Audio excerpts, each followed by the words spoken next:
Жайыттар жөнүндөгү мыйзамга киргизилген өзгөртүүлөр 3-окууда кароого сунушталып, жалпы жыйында талкуу башталарда эле эл өкүлү Адахан Мадумаров мыйзамды кабыл алып жатканда кесиптештерин этият болууга чакырды. Себеби жайыттар маселеси калктын социалдык нааразычылыгын жаратууга алып келүүчү маселе болгондуктан кылдат болууга үндөдү.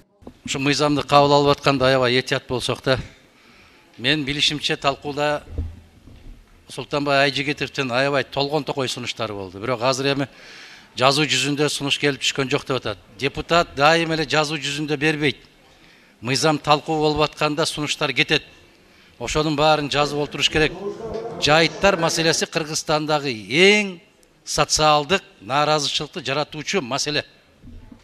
Биз мындан абдан этият болушубуз керек, абайлашыбыз керек. Бирок мыйзамга киргизилип жаткан өзгөртүү тууралуу жер-жерлерден шайлоочулардын нааразычылыгы жаралып, бир нече эл өкүлдөрүнө каттар жолдонуптур. Панфилов менен Жайыл райондорунун жайыт пайдалануучулары менен айыл тургундардан келген кайрылууну мисал келтирген депутат Нурланбек Азыгалиев, эгер өзгөртүүлөр кабыл алынып калса, элдин макулдугу эске алынабы деген суроосун узатты. Биз эми бул мыйзамды эки окууда колдоп берди элек, бирок ошол тынчсыздануу менен суроолордун беришүүдө саан уйгармап, жакынкы жайыттарды пайдаланып, окат кылгандар арбын дешет.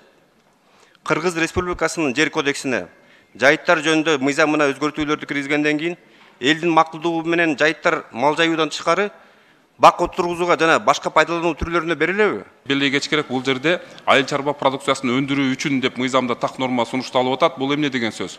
Бул ошол эле бак дарак отургузуу менен биргеликте айыл чарбанын башка продукциясын да өндүрүүгө мүмкүнчүлүктү ачат. Элдин нааразычылыгын жараткан долбоор колдоо тапса, өлкөнүн экспорттук потенциалы көтөрүлүп, жумуш ордун түзөт, питомниктердин өнүгүүсүнө жол ачып, эффектисин берет. Анткени менен бул мыйзам долбоору тууралуу жер-жерлерде жеткиликтүү түшүндүрүү болбогондуктан депутаттардын сынына кабылды. Сөз алып суроо бергендин баары эле караманча каршы пикирин айтышты. Менин оюмча, бул мыйзам бышып жетиле элек да. Себеби сын сунуштар аябай эле көп. Мага айылдык кеңештин депутаттары да кайрылышты, арыз менен. Агрардык комитетке азыр берем. Ошондуктан ушу сын сунуштарды эске алсаңыздар, бул мыйзамды кабыл алууда мен азырынча каршымын. Сиздер эч кайсы жерден барып элдин үнүн уккан жоксуздар. Демек, эл каршы болгон мыйзамды биз колдогонго эч кандай акыбыз жок. Биз элдин үнүбүз. Ошондуктан бул мыйзамга мен комитетте да айткам, азыр бул жерде да айтам, бул мыйзамга мен каршы көрсөтөм. Жана ошондой эле коллегаларымды да чакырам, туура ойлонуп, туура добуш берсеңиздер. Ал арада дагы бир эл өкүлү Шайлообек Атазов министр орун басарын 1 жыл мурун бул кызматка келгенде жакшы үмүттөр болгонун, тилекке каршы мындай элге каршы мыйзамдар аркылуу үмүт акталбай жатканын айтып чыкты. Себеби мурунку чакырылышта да бул долбоор парламентте талкууланып, бирок колдоо таппай калган экен. Сиздерге ушул асылдуулугу төмөн деген терминди, ушундай асылдуулугу төмөн экен деген жерди аныктап берди. Кайсыл специалисттер? Урматтуу Шайлообек Карыбекович, бул сиздердин өзүңүздөрдүн конституциялык укугуңуздар. Мыйзамды колдобоо биринчиден, экинчиден колдобойбуз, ооба. Бул сиздердин өзүңүздөрдүн конституциялык укугуңуздар. Ал эми ал жердин асылдуулугу төмөндүгүн аныктоочу орган бар, биздин Кыргыз Кайсыл орган ошону айтыңчы, эсептеп. Кайсыл академик, кайсыл профессор? Жок, бул жерде академик профессор аныктабайт, Кыргыз Гипрозем аныктайт. Ошол Кыргыз Гипроземде кимдер отурганын жакшы билебиз биз. Мына ол мыйзамды азыр алдыбыздагы коллегабыз айтып атат. Мурункулар колдогон эмеспиз биз. Балким азыр Марипов жок.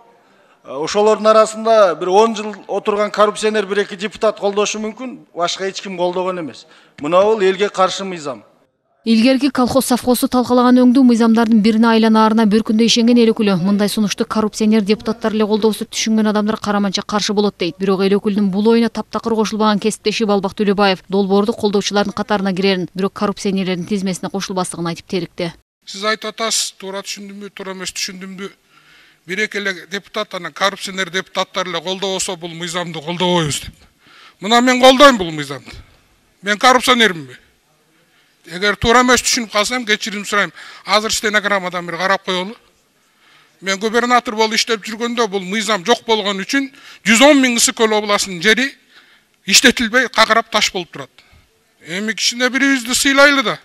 Антке менен бул долбоор буга чейин да артка кайтарылгандыктан президенттин парламенттеги өкүлү экинчи окууга кайтаруу сунушунан көрө бүгүнкү күн тартибинен алып коюу мыйзамдуу дейт. Ал эми депутат Нурланбек Шакиевдин пикиринде мыйзамга киргизилген өзгөртүүлөр боюнча кайчы пикирлердин көптүгү жеткиликтүү түшүндүрүүлөр болбогондугун кесип этти. Албетте асылдуулугу төмөн жерлерди иштетүү керек. Бирок азык-түлүк коопсуздугу турганда бактарактан алган мөмө жемиш менен тамактанып калууну да ойлонуу зарыл дейт. Жылдан жылга азык-түлүк коопсуздугу биринчи орунга чыга берет.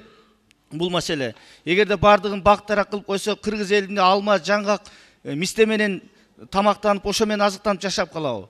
Бул жерде буудай деген бар, негизги продукты, арпа деген бар, башка өсүмдүктөр бар да, ошолордун бардыгын силер тартып алсаңар, асылдуулугу төмөндөп туруп, бактарак эгип салсаңар, кандай болот? Бул жерде элдин көпчүлүгү ушуну айтып атат. Бир катар биздин жерлер ошого өтүп кетип атат деп атат. Ошон үчүн экинчи окууга кайтаруу бул максатка ылайык.